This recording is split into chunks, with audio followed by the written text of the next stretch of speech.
بسم اللہ الرحمن الرحیم۔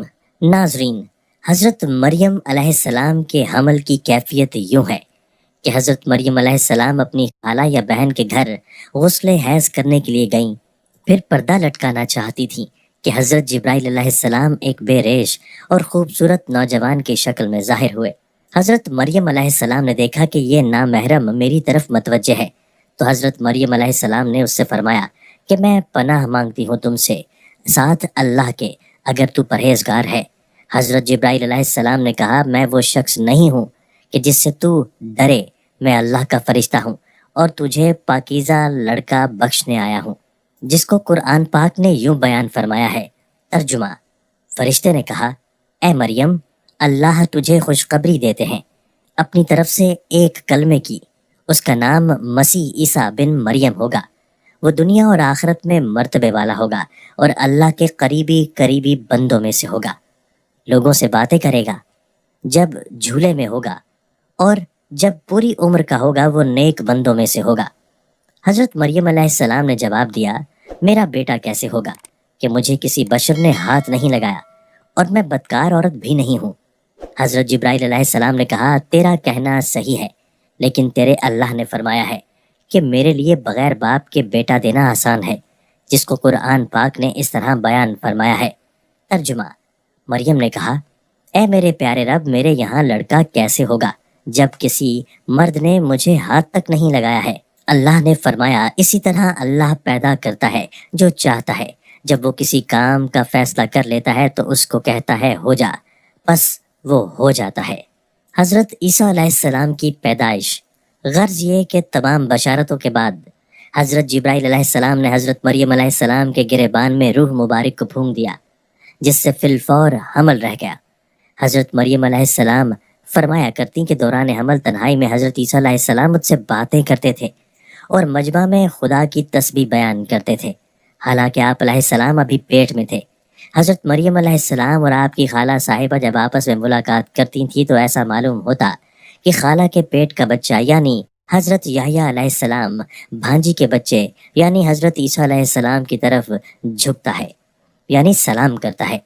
یوسف نجار جو بی بی مریم علیہ السلام کے ماموں کا بیٹا تھا، وہ بیت المقدس میں عبادت کرتا رہتا تھا اور کبھی کبھی حضرت مریم علیہ السلام کو خالہ کے پاس پہنچاتا تھا۔ جب حمل کی حالت سے آگاہ ہوا تو اس نے بھی تحقیقات کی، تو حضرت مریم علیہ السلام نے تمام واقعہ بیان کر دیا۔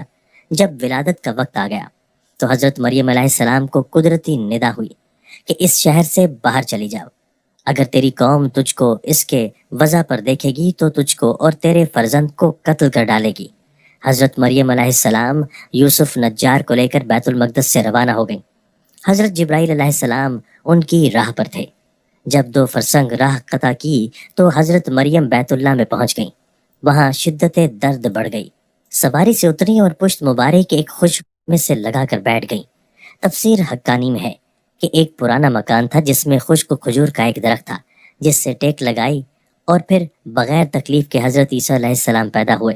اس وقت حضرت مریم علیہ السلام نے عرض کیا کہ اے کاش میں اس حال سے پہلے ہی مر جاتی۔ حق تعالیٰ نے ملائکہ کو بھیجا اور اپنے فضل و کرم سے وہیں ان کے پاؤں کے نیچے ایک پانی کا چشمہ ظاہر کر دیا۔ ملائکہ نے حضرت عیسیٰ علیہ السلام کو غسل دیا اور حضرت جبرائیل علیہ السلام نے بحکم رب ندا دی کہ اے مریم غمگین مت ہو، اللہ نے تیرے لیے نہر جاری کی ہے اور خشک درخت کو سرسبز کیا ہے۔ اب تو خرمے کی شاخ کو ہلا، وہ تجھ پر تازہ خرمے گرائے گا، تو تازہ خرمے کھا اور پانی پی اور بیٹے کے دیدار سے اپنی آنکھیں ٹھنڈی کر۔ حضرت مریم علیہ السلام نے کہا، اگر لوگ مجھ سے پوچھیں کہ یہ بچہ کہاں سے لائی ہے تو میں کیا جواب دوں گی؟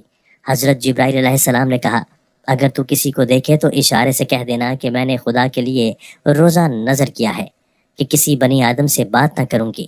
اس زمانے میں کھانے اور پینے کے علاوہ باتوں سے بھی روزہ ہوتا تھا، جس کو قرآن پاک نے یوں بیان فرمایا ہے۔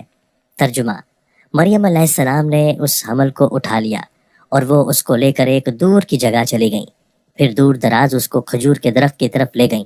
اس نے کہا، کاش میں اس سے پہلے مر جاتی اور بھولی بسری چیز ہو جاتی۔ پھر مریم علیہ السلام کو اس نے نیچے سے آواز دی کہ غمگین نہ ہو، آپ کے رب نے آپ کے نیچے ایک چشمہ جاری کر دیا ہے اور آپ کھجور کے تنے کو اپنی طرف ہلائیے۔ اس سے آپ کے اوپر پکی ہوئی کھجوریں گریں گی، بس کھاؤ اور پیو اور آنکھیں ٹھنڈی کرو۔ پھر اگر تم کوئی آدمی دیکھو تو اس سے کہہ دو کہ میں نے رحمان کا روزہ مان رکھا ہے، تو آج میں کسی انسان سے نہیں بولوں گی۔ حضرت ابن عباس رضی اللہ تعالیٰ عنہ فرماتے ہیں کہ حضرت مریم علیہ السلام فرشتے کی بشارت سے بے غم ہو گئیں اور نفاس کی مدت ختم ہونے تک 40 روز وہیں رہیں، پھر اپنے گھر واپس آئیں۔ بنی اسرائیل نے یہ صورتحال دیکھ کر بڑے غصے سے کہا کہ یہ کیا برا کام تو نے کیا ہے؟ تو حضرت ہارون علیہ السلام کی طرح عبادت کرتی تھی اور تیری ماں بھی بدکار نہ تھی۔ حضرت مریم علیہ السلام نے حضرت عیسیٰ علیہ السلام کی طرف اشارہ کیا کہ اس سے پوچھ لو۔ پھر سب غصے ہو کر بولے، تو ہم سے تمسخر کرتی ہے کہ ہم اس چھوٹے بچے سے باتیں کریں؟ اتنے میں حضرت عیسیٰ علیہ السلام بول پڑے کہ میں بندہ خدا ہوں اور خدا نے مجھے کتاب دی ہے اور مجھے نبی بنایا ہے۔ جب یہود نے یہ معجزہ دیکھا تو ان کی زبان بند ہو گئی، چنانچہ ارشاد ہوا۔ ترجمہ: پھر ان کو گود میں لیے ہوئے اپنی قوم کے پاس آئی۔ لوگوں نے کہا، اے مریم، تم نے تو بڑا طوفان کر ڈالا۔ اے ہارون کی بہن، نہ تمہارا باپ کوئی برا آدمی تھا اور نہ تمہاری ماں بدکار تھی۔ پھر مریم علیہ السلام نے اس بچے کی طرف اشارہ کیا۔ لوگوں نے کہا کہ ہم اس سے کیسے بات کریں گے جو کہ گود میں بچہ ہے؟ بچہ بولا، میں اللہ کا بندہ ہوں، اس نے مجھے کتاب دی اور مجھے نبی بنایا ہے۔ اس کے بعد بنی اسرائیل گھروں کو لوٹ گئے۔ تو ناظرین، کیسی لگی آپ کو یہ معلوماتی ویڈیو؟ اپنی رائے کا اظہار ضرور کیجیے گا، اور اگر ابھی تک آپ نے ہمارے چینل کو سبسکرائب نہیں کیا تو ہمارے چینل کو سبسکرائب ضرور کر لیجیے اور اپنی رائے کا اظہار کمنٹ باکس میں ضرور کیجیے گا۔ شکریہ۔